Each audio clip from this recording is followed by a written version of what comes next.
Okay, good afternoon. And today we shall be discussing some of the technical aspects, some of the issues related to children's film. And while talking about children's film, I think we should start from children's literature. Since children's literature and children's film are often very deeply rooted, they are connected, and we have seen in so many cases that in one case, the films are the adaptations of children's literature. So, at the time of writing a text for the children and while making a film for the children, in both cases, the director in one hand and the writer on the other, they have to be very much cautious about what kind of text, what kind of film they are making, keeping in mind the children in general, keeping in mind of that particular audience on whom their works can have a very great impact. And such an impact is so everlasting that it will be with them for long. It can help them to grow up. It can change their attitude. It can change their mentality. It can transform the whole being of that audience whom we categorize as a child, as a teen, or as a just someone who is growing up to adulthood. So, children's literature is in very similar way, in no way less important, and there is a deep rooted one to the other. Now, while we are talking of the children's literature, while talking of the children's psychology in general, then we need to go back to that very famous 18th century and the 19th century scenario, because it was the time that those who are the thinkers of the time, those who are the researchers of the time, those who are the educators of the time, they were gradually very much indebted to two very important philosophers of the time. One is John Locke, and the another one is Jean-Jacques Rousseau. Now, Locke and Rousseau, they were very important because both of them have talked a lot about child psychology, child education, and the development of the brain, their impact in the society, and how should the grown-up people should behave with them, and what kind of nurture that they really needed. So we get everything in Locke discussion about education for the child. So necessarily, Locke and Rousseau come because without them, such kind of education of the young minds can hardly be discussed. Now, Locke and Rousseau, and they are actually talking of that before that early version of the message to the young people, to the grown-up people that was in practice. And this one is the idea of the original sin. Now, biblical text, scriptures, in most cases, they begin with the concept of that every human being is born with the concept of original sin. So, your birth is the cause of a sin for which you are in no way responsible, but whenever you are born with a sense of guilt. You are born with a sense of unhappiness that you are responsible, deep root responsibility is there on your shoulder, that you have committed a sin, not you exactly, but your foreparents, or more than that, and it's a generation wise that the burden of sin is over there. Now, when you're talking of the burden of sin that is somehow there, even when the grown-up people, the young men, they don't even know why and how or in what particular context they are victims of a particular sin, that they haven't done or committed any of such an act in their rational mind. Then Locke and Rousseau are there, who are saying that when a child just enters a world, he is or she is born with the concept of, it's a blank sheet. The very famous term uttered in this respect is tabula rasa. Now, the mind of a child is as blank as a board, and nothing is there. So those people who think of the kind of original sin, and it's a very big question whether the concept of original sin really matter at all.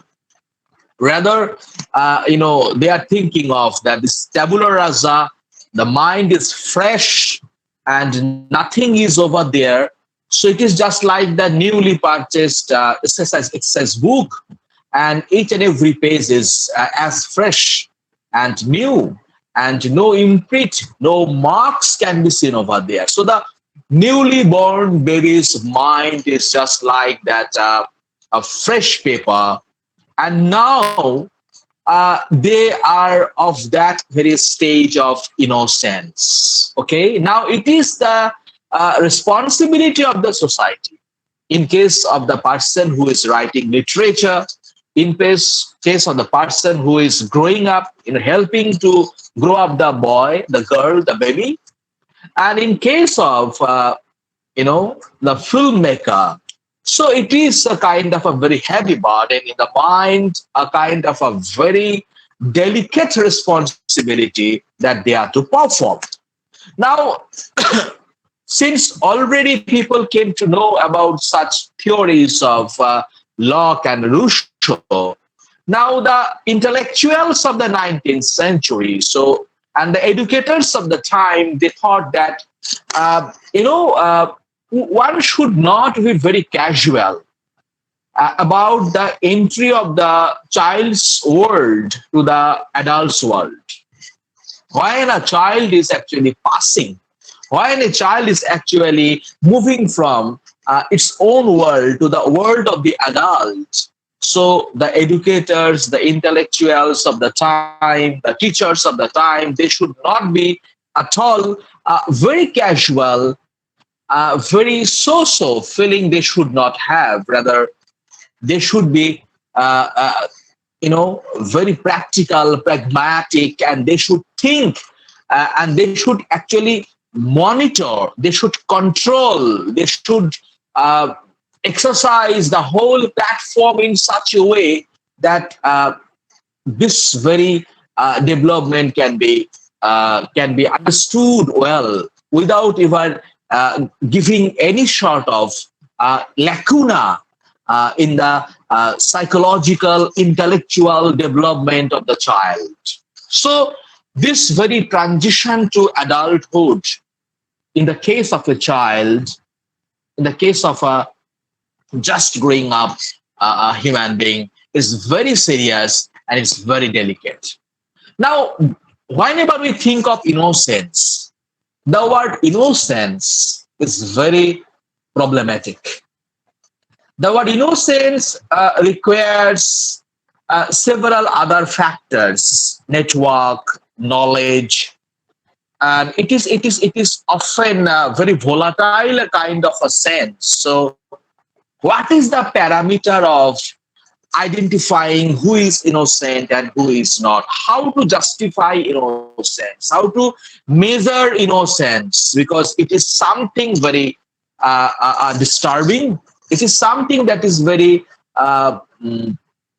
difficult a position to identify the concept of innocence. Now, innocence, when it is determined, when it is applied in the case of a child never knows that he is innocent, she is innocent. So the identity of innocence is being imposed on them by whom?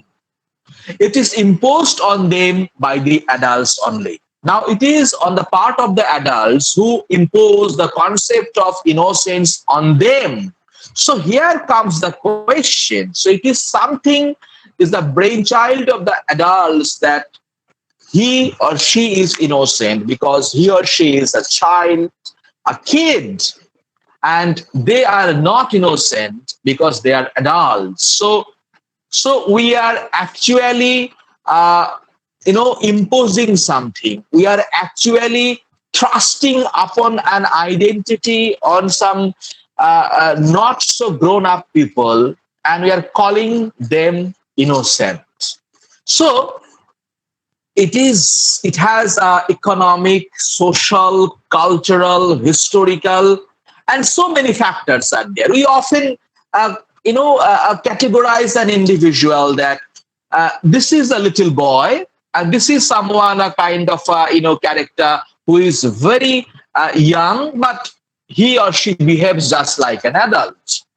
He or she has that kind of behavior, not like a child, but it should be like a child, an ideal child. So the concept of an ideal childhood is always in our brain. So what should be the ideal concept of a childhood? So we are talking all these interactions, we are talking all those concepts in respect to the relationship of sexuality. A child has no knowledge of the idea of sexuality. However, the idea of sexuality is very much innate. It is very much rooted to every human psyche.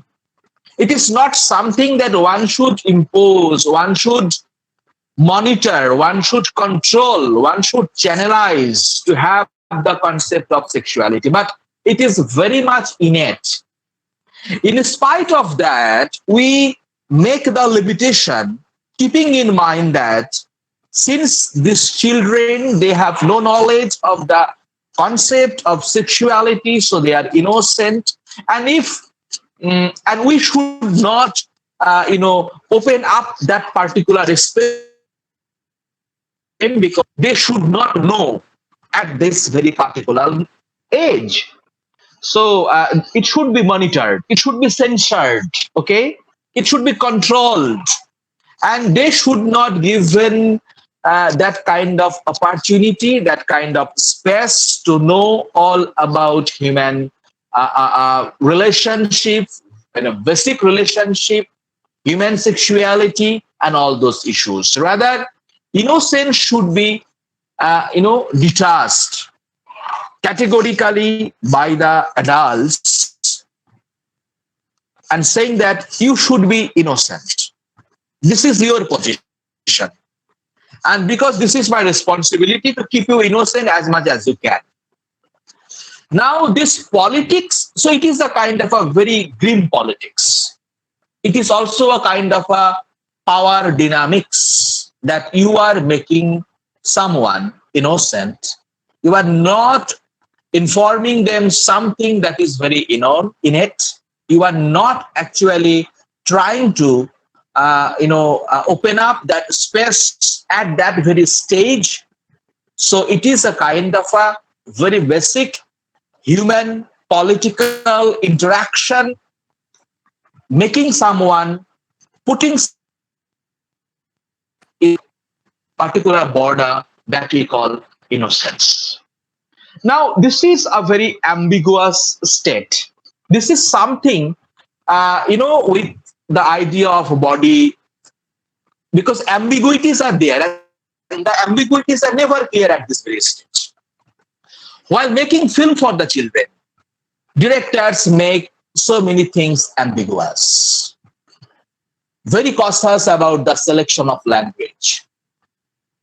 And he tries to make all those ambiguities to keep over there or to bypass in such a way that the children should not have all those concepts immediately clear about those aspects at that very moment, at that very level.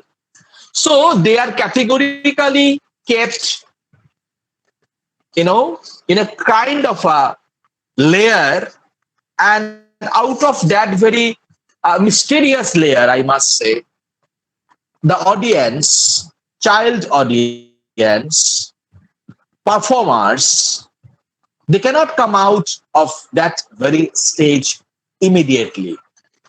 Politics of keeping someone in the state of innocence, it continues.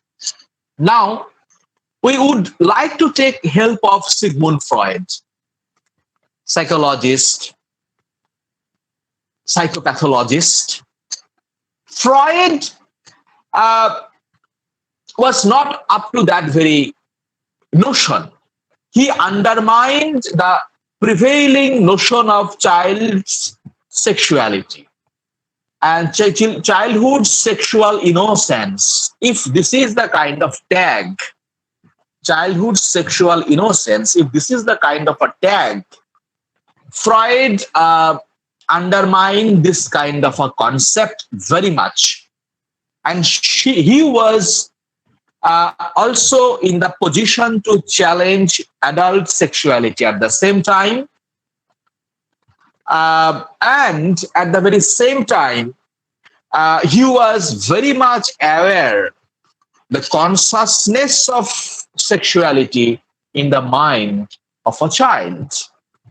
Bisexuality, polymorphous status, and so many other status that a child grows up gradually having all those concepts in the mind. So Freud rather will be happy to challenge adult sexuality while talking about childhood's position as sexually innocent status. Now, this innocence, it is, we have already mentioned, very ambiguous, and it is basically imposed on the head, on the mind of the child, even when they don't know at all about this. So we can come to the conclusion that it is more about adult desire. It is more about adult desire that they impose it on the child. And they want to have the child innocent as they are right at the moment. And it is a kind of a concept, it is a kind of a position that we find always, that it may be in the case of writing or in the case of filmmaking, both. Childhood is always in opposition to adulthood, when it should be a kind of a continuation. But ultimately, it is never found in that way, a process of continuation. Rather, it is basically seen in case of writing or in case of filmmaking that they are opposing each other. So, if these are the factors, if these are the conditions, now while making film, I would like to refer to one of the film thinker, film critic, and film intellectual, Noel Brown. Now, Noel Brown, while talking about children's film, he talks about a certain, concepts, certain ideas that can make a film a children's film. Actually, children's film, as Noel Brown thinks of, is a kind of a status that is negotiable often, that we have already talked about. So some negotiated identity is always there. We negotiate while making film, that should be used and that should not be used. So the kind of exercise of censorship, it is the way as it is strong in the case of certifying the films for the adults, it is more strong, more powerful, while it was applied in the case of the children's film. Now, Noel Brown offers 5 basic identity markers. Now, these 5 basic identity markers will help us, and those are very necessary to categorize a film as children's film. Number one is marketing and distribution strategies. So, while making films, in case of the children film, the filmmaker and that particular the particular persons involved in the marketing, in the distribution of the strategy. So they have their own kind of responsibility, and that is a different sort of responsibility. If it is one part, the very major part, important part of this five identity markers that Brown was talking, censorship and suitability ratings. Now, what will be suitable for a child, and how far, how long the censorship would go on to give the ultimate certification for the release of the film, it is a matter of big question. So, censorship and suitability ratings is something that is a very important identity marker to get the ultimate identity of a film as a children's film. Critical reception is something that Brown is talking about, that how or in what particular way, what are the opinion of the critics. So what are they doing actually? How are they doing? So critics do a lot. So the responses, of course, are very important, and it helps ultimately to get molded into a film as a successful film to be identified as a children's film. And other strategical markers, merchandising, and the next one is exhibition strategy. So these are basically five identifying critical markers in case of children's film identification, according to Mr. Brown. And Brown continues some other very important features that are to be included, encompassed while making the film, and ultimately to be accepted the film as children's film. So what are those other very broad and recurrent features which are very necessary in case of a children's film? The next important one is the reaffirmation of family, kinship, and community. So when we are talking about the reaffirmation of family, kinship, community, this is very interesting. So this very particular idea can help us to go up to that very level to identify that, to that very conclusion that all children's films are family films, but not all films are children's film. Reaffirmation of family. So the connection to the family, the bonding to the family must be there. And that is basically seen in most of the children's film. Somehow the concept of family is reaffirmed, re-emphasized, and retold that the child is not a separate entity. Rather, the child is a part of that global connection, family connection. In some cases, the whole world is a family. But somehow, that reaffirmation, the bonding to the family, it is such a kind of a mark that makes a children's film special. It makes the children's film successful. Now, another important thing that should be connected there, the foregrounding of child. Protagonist is a child, not the adults. While making the film, the director takes necessary initiatives to foreground the child, highlighting the child's activities, the kind of ideas coming into him or her, and how is he or she behaving in that interaction, in the whole process. So the foregrounding of the child, and at the same time, the kind of experiences.